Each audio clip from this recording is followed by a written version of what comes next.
Finally, another top 10 video of top 10 shows and movies that aired on Toonami.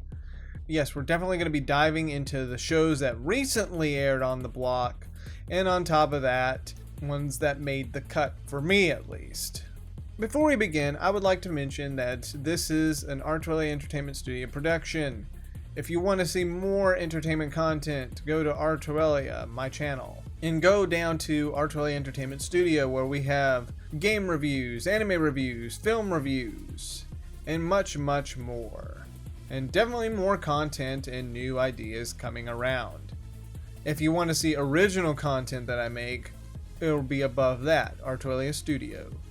Anyways, back to the video. So yeah, like the first top 10, this will have to be shows that really impacted me, or at least I really enjoyed on the block. I will note though, the new Attack on Titan seasons, the new Inuyasha sequel, or anything else that I mentioned in the original top 10 list of a series will not be included, because they will still stay the exact same location as they were the last time. So Attack on Titan and the Inuyasha sequel, sadly, won't make the cut because they're part of the series. Anyways, let's get to it, shall we? Number 10. Black Clover. One among you will have what it takes to become the most powerful mage in the land. And now, to accept your grimoires. Hey, is my grimoire running late or something? This was a show that I was going to sit down and give it a try. See if I really enjoyed it or not. While I was enjoying it for what it was, at first it felt just the typical shonen sort of deal. And on top of that, the world building, I felt like we needed more of the character stuff than the world building. And then the world building comes last, but we got the world building first mixed with that. While that's okay, to me, at first it didn't work. And on top of that, it's another story of a hero wanting to be, well, like Naruto. Being like another Hokage. In this scenario, he wants to be the Wizard King. Rivals, the aristocrats being, well, aristocrats. The world building didn't intrigue me at first, because at a point, Black Clover, with all these things I mentioned, with the characters and Black Clover, with all these things that I just mentioned, it just felt the same. Been there, done that. And on top of that, the animation, oh gosh, it went places. Especially that Witch Forest arc. Yeah, but then it started to actually get better as it went on.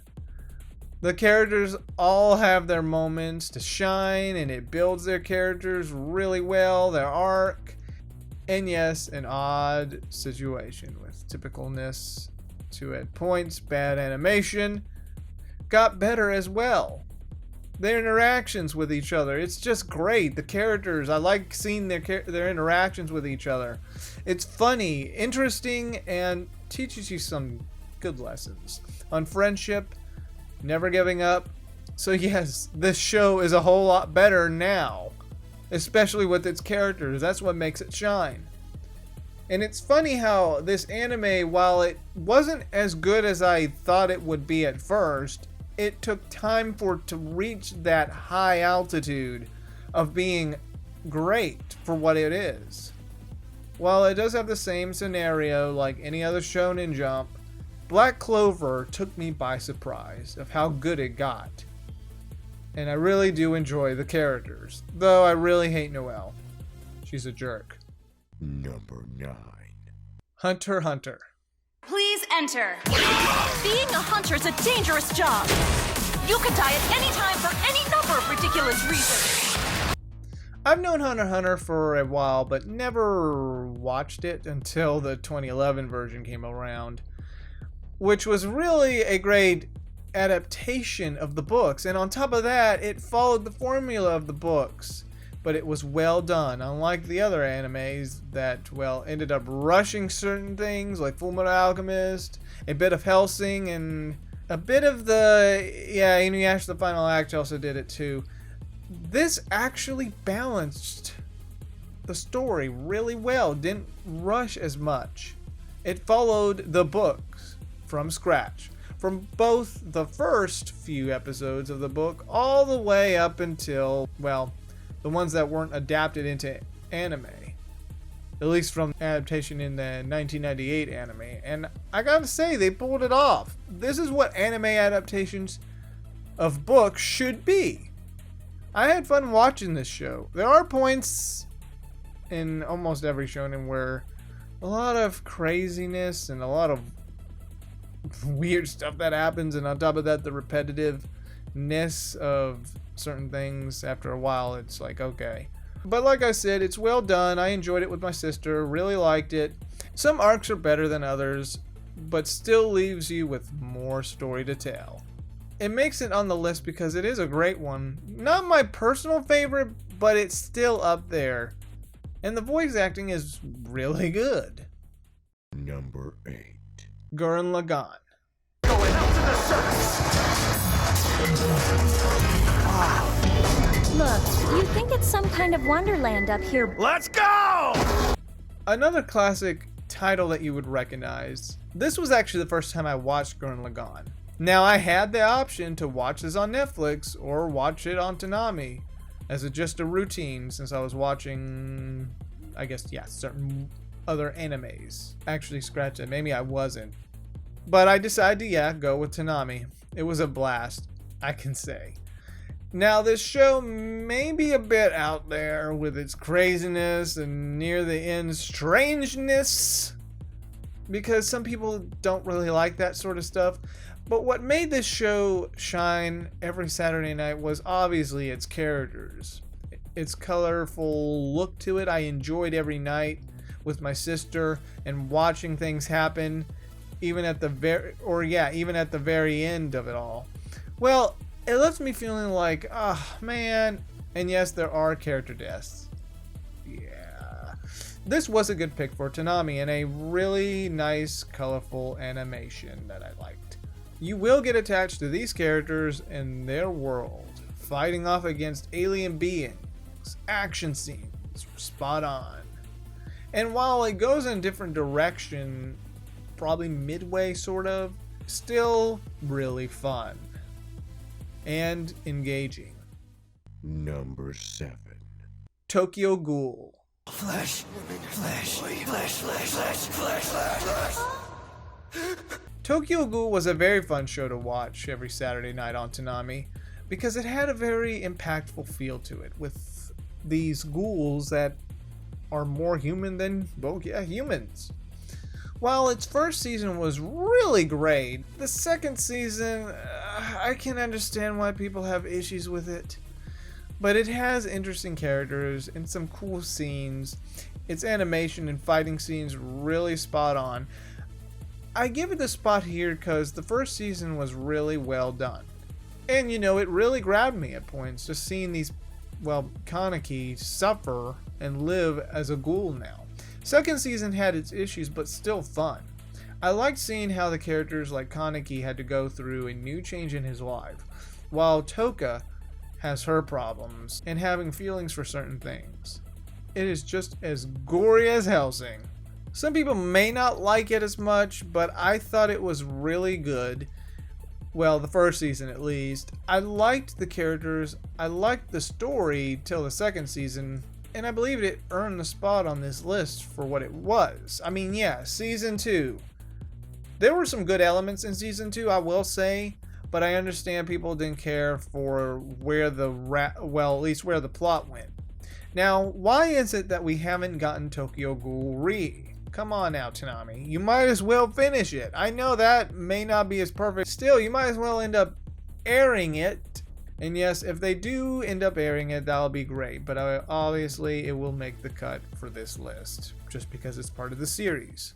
Number 6. One Punch Man. Please evacuate immediately. Guess I'll go. One of the humorous animes I've seen. When it came on, it came at the right time. The year was 2016, was a very, very bad year for me and my family.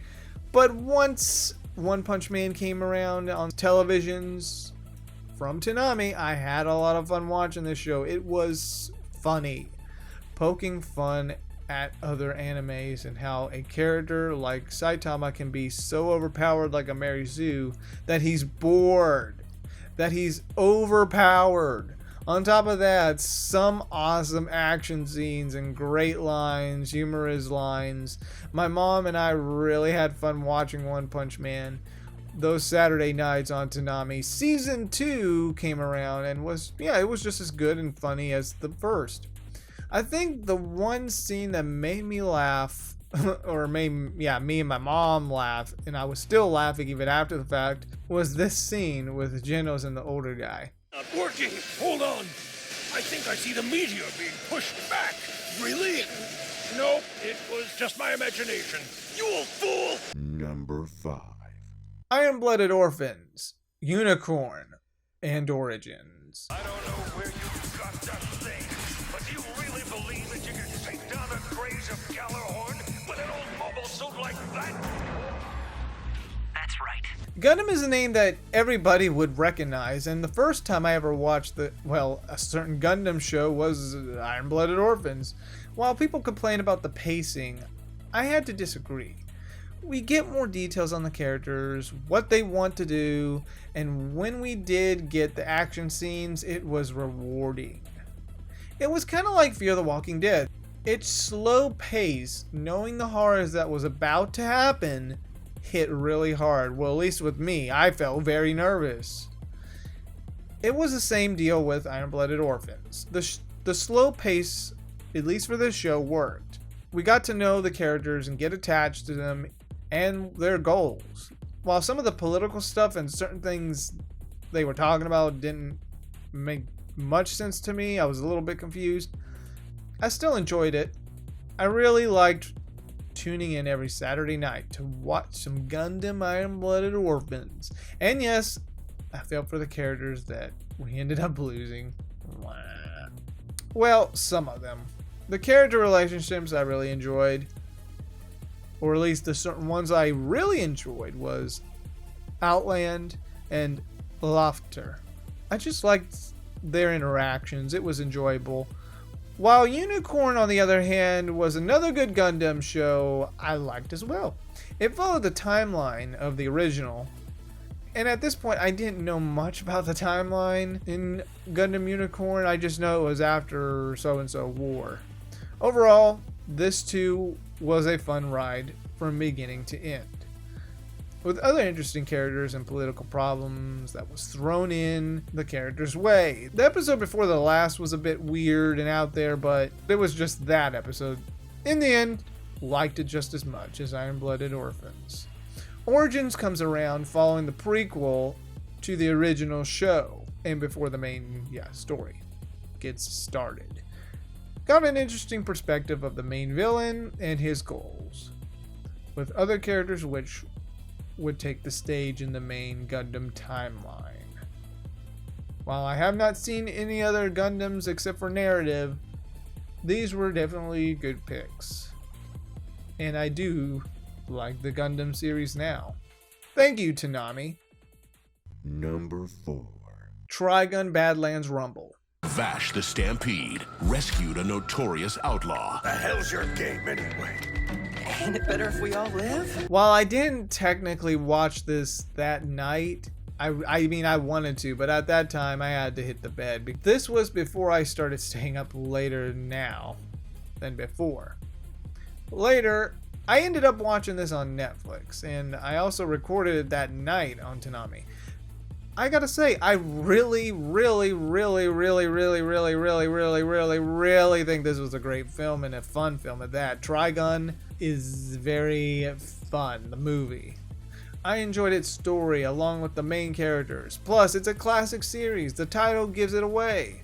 To air a film from a famous series on Toonami. By this point, I finished or was starting up Trigun the show at the time when it came on. I didn't watch the show at first, but man, once I did start watching the show itself and then this, I had more appreciation for it. I'm glad they got it on Toonami. good pick for a very fun adventure anime. The animation was spot on and nice, plus just an enjoyable film. Action scenes, gunfights, craziness. Trigun Badlands Rumble has it all. Number 3. The Promised Neverland. 8 of you are able to live happy lives under this roof. The Promised Neverland was another show with a new take in, I guess you would say, thriller / horror for anime. And I personally enjoyed it along with my mom. The other aspect it has is mystery. It had weird things happening on top of this apocalyptic world which these kids are growing up in. We still have no answers, at least of now. The characters I really enjoyed to see these young kids with their smart minds try to escape this place that's only in disguise. In reality, they're going to be eaten. They know how to get through obstacles, and the facts that their so-called mom is watching over them with an evil look and smile. And who knows what really ends up happening to most of the kids, except that they will be killed. It's just another interesting anime with mystery and something that I would really want to know, just like Dr. Stone, what is going to happen next. Great animation, nice look to it, story I liked. It's almost like the Great Escape story. As of now, Season 2 has not aired on Toonami. The other problem is Season 2 is going in a different direction and not following the source material, and a lot of people are not too happy about it. Even I might find myself having issues with this season. I still will place it on this spot because it is really good. The first season is still really good. The bad part is I'm not sure how Season 2 is really going to hold up on Toonami because of this. Even if Season 2 does come on as of this recording, then yes, it will still be at its spot, but then again, my list may change over time. Number 2. Demon Slayer. That's why it's not safe to go outside at night. The smell of blood. Nezuko, are you okay? What happened? One of the newer animes alongside Dr. Stone and Promised Neverland to enter Toonami. Another fun ride. It did take me a bit to actually get hooked to this series, surprisingly. But after watching it and getting to see the main character situation, I was digging it. Nice action scenes, funny moments with characters, their struggles, and on top of that, good animation. And wanted to see Tanjiro achieve his goal by turning his sister back into a human. They are the only survivors of the family, and we see their journey from their eyes. On top of that, the interesting aspect of the culture. The mixes between the older style of feudal Japan to the 20th century technology. Oh, and let's be real on one thing. These demons are vampires. I mean, they die in the sunlight. Now, before we get to number 1, here are honorable mentions that I would have loved to add on this list, but hey, I had to pick ones I really enjoyed. Here we go. Follow my lead. No one out-dandy space dandy. To victory! Let's go! Okay, here we go. Over 24 middle school children has led to conviction of 14-year-old Gata Igarashi. I know nothing, not even myself. Yet my enemies call me Capture. Bring it on! Don't go down yet, kid. It's just getting fun. They've arrived. We have to take out 9 stand users in 2 weeks, huh? It's one hell of a whirlwind tour. The destruction could be immense. Now, one powerful family must stand together. All right, is everybody ready?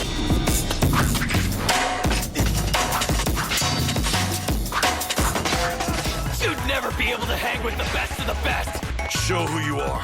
Embody what it means to be a hero. The enemy is closing in. Now you're about to see how good I can really be. Storm coming in like the wrath of God, about to hit Gotham. We will kill the old man, Gordon. I myself will kill the fool Batman. Number 1.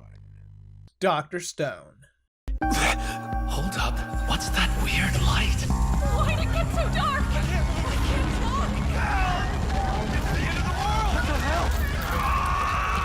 Just like Parasite, I gave this show a chance. And just like Parasite, I ended up really liking this show on the block. Another great one at that from 2019. And also, a very fun show, a very interesting show, teaches you some historical aspects of what they're doing. It was very interesting and a very great, awesome show. Teaches you a lot about science, even though I don't know much about it. The chemistry behind it, it still taught me something, historical wise, about when people discover certain things and how Senku, with his smart mind, can use what he learned from history and science to advance faster in a new age of the cave days. The characters are really enjoyable to watch. I laughed at this show just like One Punch Man. Heck, it even had at least 2 sad moments. At least one episode and near the end. Depressing, bittersweet. It has it all. I'm wanting to see more out of this show. I had so much fun watching this show with my sister, and it was just a blast. From laughing to feeling sad. Yeah, in that one episode, wah. I do believe at a certain point it got really interesting. So while the beginning starts off building up what happened, after that, it's just another exciting ride. Well, I hope you enjoyed this Arturelia Top Stuff video. Yeah, I'm trying to make more of these sort of episodes or these videos. It's really hard. I gotta say, it's really, really hard. There will be more in the future, but only once in a while you will see this come up every so often, every Saturday, you know, when I get them ready, that is. Like I said, if you want to check out more entertainment content from Arturelia Entertainment Studio, check out the channel. Because like I said, got game reviews, got anime reviews, got film reviews. On top of that, discussions and certain entertainment stuff. Podcast, where we talk about other entertainment content. Anyways, this is Arturelia Top Stuff, signing off.